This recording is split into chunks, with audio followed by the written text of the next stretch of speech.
Yesus dari Nazaret dan Judas Galilea. Jika cerita Yesus sebagai fakta sejarah, maka fakta sejarah lain juga harus diakui sebagai kebenaran sejarah. Penanda waktu Yohanes Pembaptis. Penanggalan pelayanan Yesus seperti yang dijelaskan oleh Injil tergantung pada beberapa penanda waktu. Penanda waktu yang paling penting adalah kedatangan Yohanes Pembaptis. Menurut Lukas pasal 3 ayat yang ke-23, Yesus berusia sekitar 30 tahun ketika dia mulai berkhotbah. Setelah dibaptis oleh Yohanes, menurut Lukas Yesus lahir ada sekitar 2 sebelum Masehi. Namun Lukas pasal 2 ayat 1 sampai yang ketiga, Yesus lahir pada sensus Quirinius atau sekitar 6 Masehi. Jadi Injil Lukas menyajikan dua versi kelahiran Yesus, 2 sebelum Masehi dan 6 Masehi. Sementara Matius pasal yang kedua, Yesus lahir tepat sebelum kematian Herodes Agung, sekitar 4-6 sebelum Masehi. Penanggalan kelahiran Yesus dalam Injil tidak seragam dan tidak dapat diandalkan. Kita melaju kepada durasi pelayanan Yesus diperkirakan 1-3 tahun. Jika benar, maka kematian Yesus pasti terjadi di suatu tempat antara 30 Masehi sampai 32 Masehi. Penyalipan jatuh pada masa pemerintahan Pilatus dan hampir diterima secara universal. Secara tradisional menurut kekristenan, Pilatus menjabat sekitar 23 sampai 37 Masehi. Penanggalan pelayanan Yohanes Pembaptis, umur Yesus dapat ditempatkan pada 4 sebelum Masehi sampai 32 Masehi. Masalah penanggalan tradisional kemunculan Yohanes Pembaptis. Menurut Injil Lukas, Yohanes datang memberikan pertobatan sekitar tahun 28 sampai 29 Masehi. Dan tidak lama kemudian membaptis Yesus. Yohanes kemudian ditangkap dan dieksekusi oleh Herodes Antipas. Semua Injil setuju bahwa Yohanes Pembaptis meninggal setelah membaptis Yesus sekitar 28 sampai 32 sebelum Masehi. Namun, penanggalan ini tidak sesuai dengan dua sumber penting lainnya. Sumber pertama dan paling otoritas berasal dari sejarawan Yahudi, yaitu Josephus. Menurut catatan sejarah Josephus, Yohanes Pembaptis meninggal sekitar tahun 35 sampai 36 Masehi. Beberapa tahun setelah penanggalan tradisional penyalipan Yesus. Mungkinkah umur Yohanes lebih lama dari Yesus bertentangan dengan catatan Injil?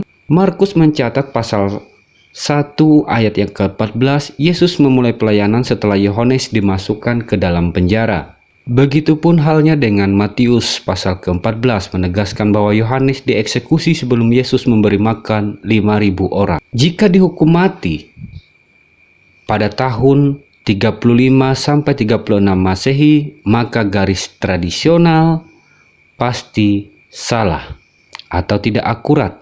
Oleh karena itu kita harus menggunakan sumber kedua untuk menggambarkan hari-hari terakhir Yohanes adalah catatan sejarah dari Josephus dari Slavia. Sumber ini adalah versi yang sedikit berbeda dari perang Yahudi yang ditulis oleh sejarawan Yahudi yaitu Josephus. Menurut Josephus Slavia, Yohanes dihukum mati pada 35 sampai 36 Masehi. Jika Yesus mati setelah Yohanes, maka Yesus bisa dipastikan mati sekitar 35 sampai 37 Masehi. Bukan seperti kepercayaan tradisional Kristen pada 30 sampai 32 Masehi. Jika Yesus disalibkan pada tahun 37 Masehi di bawah kekuasaan Pilatus, maka Yesus sudah berusia 40 tahun, bukan lagi 30 tahun seperti yang diklaim oleh Injil Lukas. Jika Yesus disalibkan pada tahun 30 sampai 32 Masehi, maka dia mati sebelum Yohanes Pembaptis. Jika Yesus mati setelah Yohanes Pembaptis seperti yang diklaim oleh Injil, maka garis waktu pertobatan Paulus jelas terpengaruh. Sebagaimana diketahui, Paulus mengklaim bahwa sidang di Yerusalem berlangsung 17 tahun setelah pertobatannya. Jika Paulus bertobat pada tahun 39 Masehi, kemudian ditambah 17 tahun, sidang di Yerusalem terjadi sekitar 56 Masehi. Maka bisa dipastikan pada waktu itu masa pemerintahan Kekaisaran Nero. Jadi, jika dipastikan Paulus hampir sejaman dengan Yesus, maka tanggal penyaliban Yesus oleh karena itu dalam Injil tidak dapat dipercaya. Apakah ada sumber lain yang dapat dipercaya tanggal pelayanan Yohanes Pembaptis dari awal sampai akhir? Jawabannya ada. Sumber itu adalah tulisan sejarawan Yosefus dari Slavia. Deskripsi Yosefus dari Slavia tentang cara hidup Yohanes Pembaptis sesuai dengan yang ditulis oleh Injil.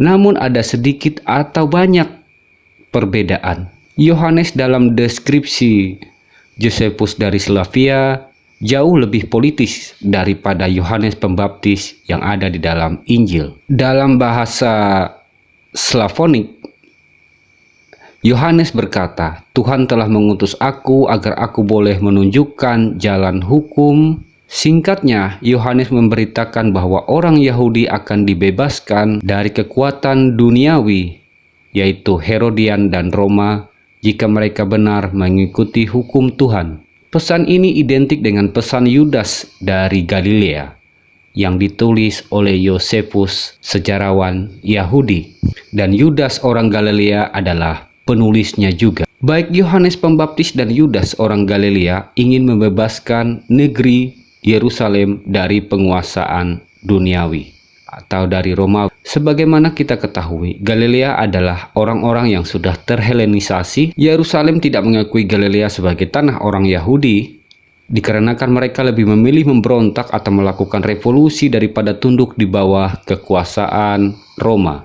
Yosefus menggambarkan Yudas sang rabi dengan cara yang akan dapat mengingatkan pembaca masa kini tentang Yesus. Di bawah pemerintahan Arkelaus adalah seorang Galilea yang namanya Yudas menang bersama rekan senegaranya untuk melakukan pemberontakan dan berkata begitu pengecut jika mereka Yerusalem membayar pajak kepada orang Romawi dan menyerahkan Allah mereka kepada manusia panah sebagai tuan mereka. Jadi dalam urutan peristiwa perang dari Persia Slavia, Yohanes mengumumkan Yudas orang Galilea sama seperti Yohanes mengumumkan Yesus adalah Mesias.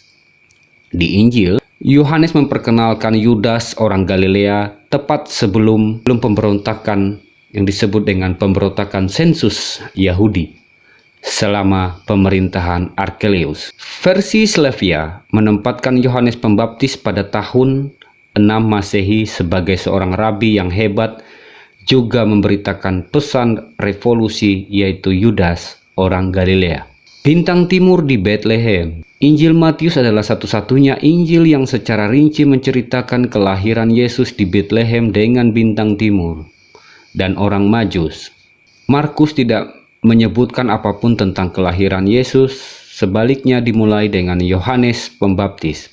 Lukas menempatkan kisah kelahiran di waktu sensus atau pada 6 Masehi, 11 tahun setelah bintang Bethlehem itu muncul. Terus beberapa ahli menanggalkan kelahiran Yesus pada 12 sebelum Masehi jika dikaitkan dengan bintang timur, dikarenakan bertepatan dengan peristiwa munculnya komet Halley. Ada dua perbedaan utama antara Yosefus Slavia dan Matius. Matius tidak menyinggung arti bintang Bethlehem, tetapi Yosefus dari Slavia menafsirkan ramalan bintang itu sebagai Mesias yang dijanjikan dalam tulisan sejarahnya. Dalam Matius, bintang Bethlehem muncul sekitar 4-6 sebelum Masehi, dan dalam Slavonik Yosefus, tanggal ceritanya kira-kira muncul 25 sebelum Masehi. Jadi ada perbedaan antara satu generasi di antara keduanya. Yang tidak boleh dilewatkan bahwa kesenjangan generasi menghadirkan Yohanes Pembaptis. Dalam Injil, Yesus lahir pada 6 sebelum Masehi dan memulai pelayanan sekitar 29 Masehi. Jadi dapat diperkirakan usia Yesus sekitar 34 tahun. Dalam Yosefus Flavia, Sang Mesias lahir sekitar 25 sebelum Masehi dan mengikuti Yohanes Pembaptis pada 6 Masehi, jadi tepat pada usia 30 tahun. Ini adalah dua pilihan yang dapat kita buat, antara Yesus tradisional dari Nazaret atau Rabi radikal Yudas dari Galilea. Yang kedua ceritanya hampir sama. Mari kita beralih kepada Pontius Pilatus. Penyalipan Yesus terjadi antara 30 sampai 32 Masehi, jadi penyalipan secara tradisional terjadi di dekat pertengahan karir Pilatus antara 14 sampai 37 Masehi. Menurut Injil secara tradisional, Pontius Pilatus menjadi prokurator di Yudea pada tahun 26 Masehi. Namun catatan sejarah Josephus menunjukkan bahwa Pilatus baru tiba di Yudea pada tahun 18 Masehi. Sedangkan Kefas yang diangkat imam besar oleh Gratus sekitar 18 sampai 37 sebelum Masehi dan Pilatus sebagai gubernur 18 sampai 37 Masehi berdasarkan catatan Josephus. Menurut Yohanes 18 pasal yang ke-13, Yesus dibawa kepada Kefas, imam besar tahun itu. Namun catatan sejarah Josephus menunjukkan 6 sampai 15 Hanas diangkat menjadi imam besar oleh Koponius. Jika Pilatus benar-benar seorang prokurator pada tahun 26 sampai 37 Masehi, maka keseluruhan ritme daripada garis waktu Injil akan terganggu. Namun jika Pilatus datang pada tahun 18 Masehi, maka semua ritme Injil mengalir dengan sempurna sesuai dengan penanggalannya. Maka penyalipan Mesias yang sebenarnya terjadi pada tahun 21 Masehi, bukan pada 30 sampai 32 seperti tradisi tradisional kepercayaan dalam Injil. Jadi mengapa ada orang yang mengubah masa jabatan Gratus dari 3 menjadi 11 tahun, sehingga juga menunda jabatan gubernur Pilatus sampai 26 Masehi, padahal dia menjabat 18 Masehi. Hal ini dilakukan dengan tujuan menjauhkan cerita Yesus dari Yudas dari Galilea yang sama-sama persis mengangkat konsep Mesias. Jadi bukan hanya kematian Yudas orang Galilea yang diganti dengan kematian Yesus, tetapi awal karir Pilatus pun juga menjadi korban perusakan daripada sejarah. Mengapa begitu penting untuk menentukan karir Pilatus dan penyalipannya, Sang Mesias? Tentu ada hubungannya dengan penanda waktu. Akan menjadi jelas ketika penanda waktu Paulus diperiksa kembali. Terima kasih. Jangan lupa like and subscribe. Tuhan memberkati kita semua. Amin.